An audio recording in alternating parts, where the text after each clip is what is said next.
Okay, we'll continue on in lesson 5-6 here, and we'll get into adding and subtracting radicals. In order to add and subtract radicals, okay, you need to have, in order for them to put radical terms together, you have to have the same thing underneath the root. Okay, so you must have like radicals or like numbers, but you need to simplify any roots first before you look at combining like radical terms. So if you look at this first one we're going to do here, letter A, we have 3 square root 45 minus 5 square root 80 plus 4 square root 20. Okay, we've got 3 radical terms. Okay, 3 square root 45 is a radical term, minus 5 square root 80 plus 4 square root 20. But you want to simplify the radicals first. We're dealing with square roots, so what we're going to do is look at simplifying each of the initial square roots. Okay, so I'm going to write this a little bit wider, but I have 3 square root 45 minus 5 square root 80 plus 4 square root 20. So what I want to do is I want to look at simplifying the square root of 45. So is there a perfect square that goes into 45? And there is. If you go down to your perfect squares, 9 does, and it's 9 times 5. So what I'm going to do is I'm going to break 45 into, or the square root of 45 into square root of 9 times the square root of 5. Okay, I'm going to carry this 3 down. This gets with it, or this comes with it. So this 3 will be multiplied by the square root of 9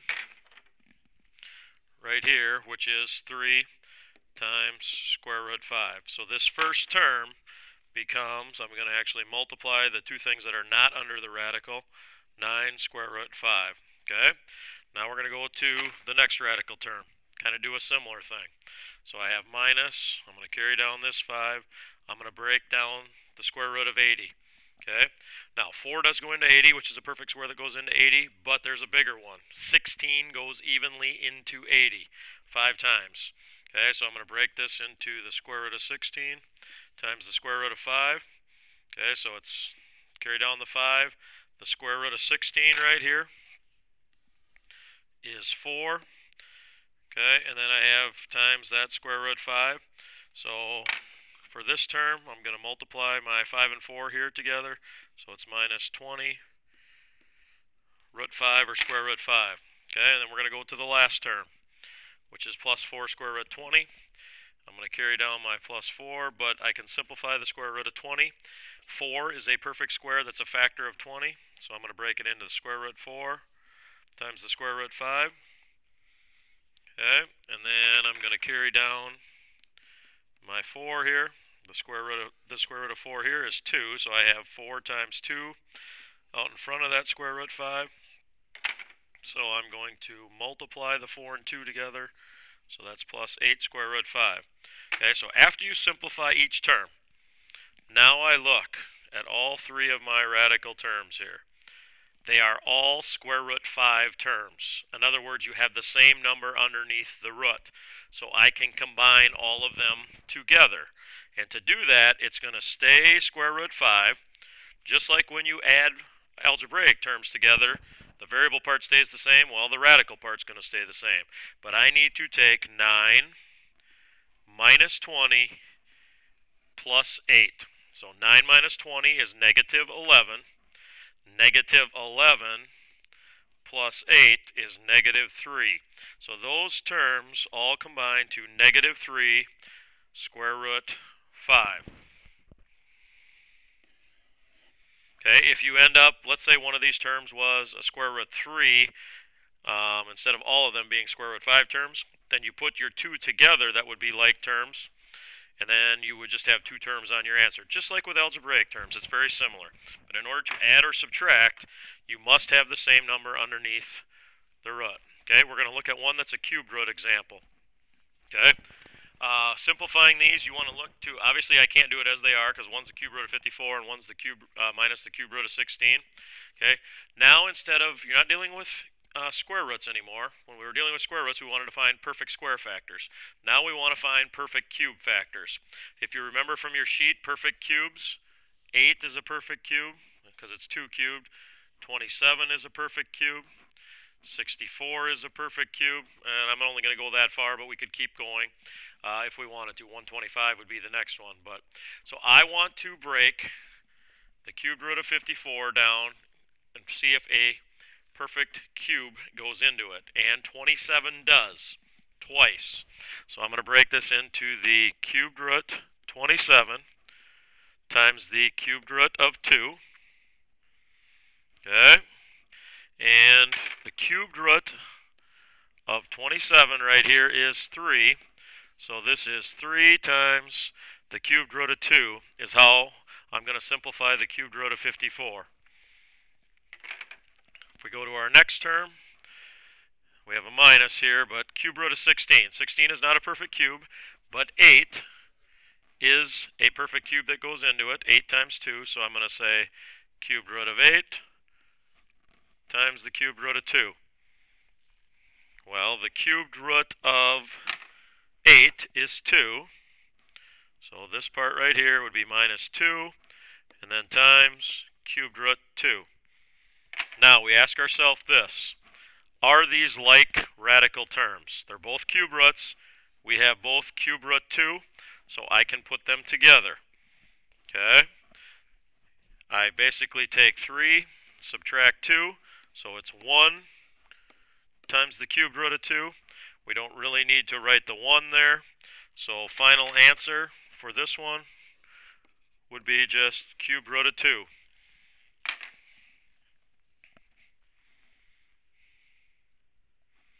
Okay?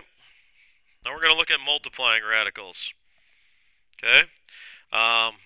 Both of these examples, we are multiplying binomial times binomial. If you think algebraically what you did with binomial times a binomial, if it's a binomial multiplied by a binomial, you FOIL.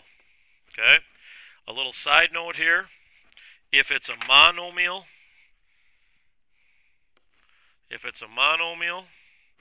times a binomial, monomial meaning a single term, you would distribute. Now we don't have any distributive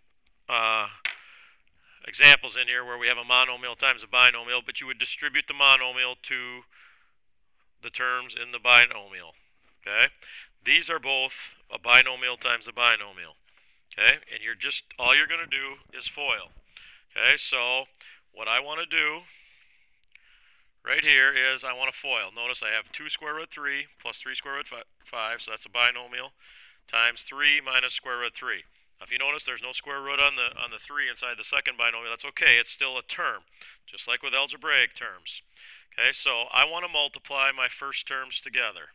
So I want to multiply 2 square root 3 by 3. Now notice this 3 here on the second binomial is not under a root, so I'm actually going to take the 3 times the 2 that's out in front of that square root 3. And when I multiply my first terms, I'll put an F here for my first terms of the FOIL, I get 6 square root 3. The 3 multiplied by this term, 3 times this 2 that's out in front here, is 6 square root 3.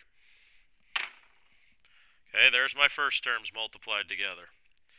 So now I'm going to go to my outside terms, outer terms, which would be this term, 2 square root 3, multiplied by this one, the 2 to the outside.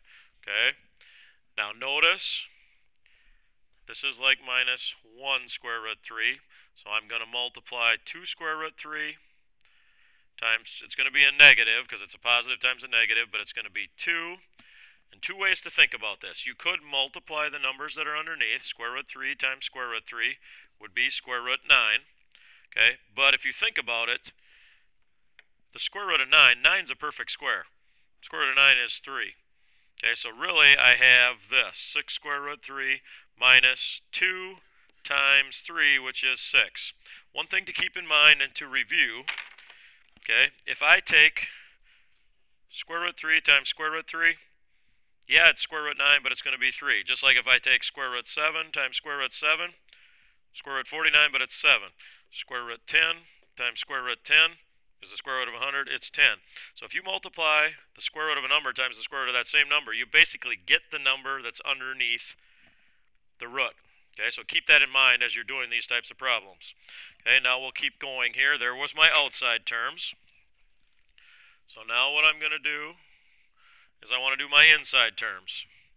So that would be this term times this term. They're both positive, so I'm going to multiply the 3 times the 3, so it's 9, and then I just have square root 5. Okay, so there's what I get for that term, or for multiplying my inside terms. Now I want to do my last terms.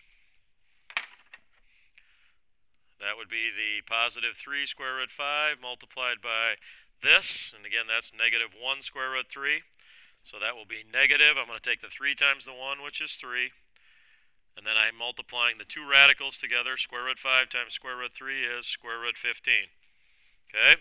If I look at these 4 terms right here, here's what you need to ask yourself after you get done foiling. Can I simplify any of the radicals? And in this case, square root 3 term on the first one, you can't. You don't have a radical on your second term. Square root 5 here, can't simplify that. Square root 15 does not have any perfect square factors. Okay, remember 5 and 3 are not perfect squares, so you cannot simplify that. Then you ask yourself, if you can't simplify any terms, are any of the terms like terms? We've got 4 terms here. Okay, the first term is a square root 3. There are no other square root 3 terms. The second term doesn't have a radical on it. It's a constant term or a number term. Okay, there are no other terms with just a number on it. Third term is a square root 5 term or radical 5 term. No other terms have square root 5. Last one is a square root 15. No other terms have square root 15. So there is your answer. You cannot do any simplifying of that. You end up with a 4-term answer when you FOIL those two together. Okay? All right, let's go on to this one. We're going to do the same thing here. We're going to multiply my first terms together. 4 square root 2 times 4 square root 2. Multiply the 4 and the 4, so that's 16. Remember, square root 2 times square root 2 is 2. So when I multiply my first terms right there, I get 16 times 2, or 32. Okay? Now we're going to multiply the outside terms. The outside terms would be 4 square root 2 multiplied by negative 7. That negative 7 gets multiplied by the 4, the coefficient on the radical. It'll be negative 28 square root 2. 4 square root 2 times negative 7 ends up being negative 28 square root 2. Okay? Alright. Now I do the inside terms. The inside terms would be 7 positive times 4 square root 2. 7 times 4 is plus 28 square root 2. Okay, and then I do my last terms.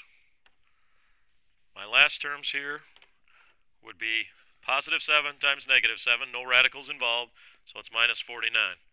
Okay? Now, can you simplify any of the radicals? Well, my middle 2 terms here are square root 2 terms. Okay? You can't simplify square root 2, but they are like terms. These two can be combined. Now, notice what happens here when you combine them. It's like if I have negative 28x plus 28x. It drops out. It's 0x. Well, this would be 0 square root 2, but 0 times anything is 0, okay, because it's negative 28 square root 2 plus 28 square root 2. So, in effect, they're opposites. They drop out. So, notice what you have left. 32, subtract 49. Those are like constant terms. So, I'm going to go ahead and put them together. 32 minus 49 is negative 17. So, those two binomials that were initially FOILed together end up simplifying to negative 17. You don't even end up with a radical on your answer. Now, we'll talk more about this as we move on. But what 4 square root 2 plus 7 and 4 square root 2 minus 7 are called conjugates. Notice it's 4 square root 2 and 7. The only thing that's different is the sign in the middle. And we'll get to that as we get to rationalizing denominators where you have more than one term.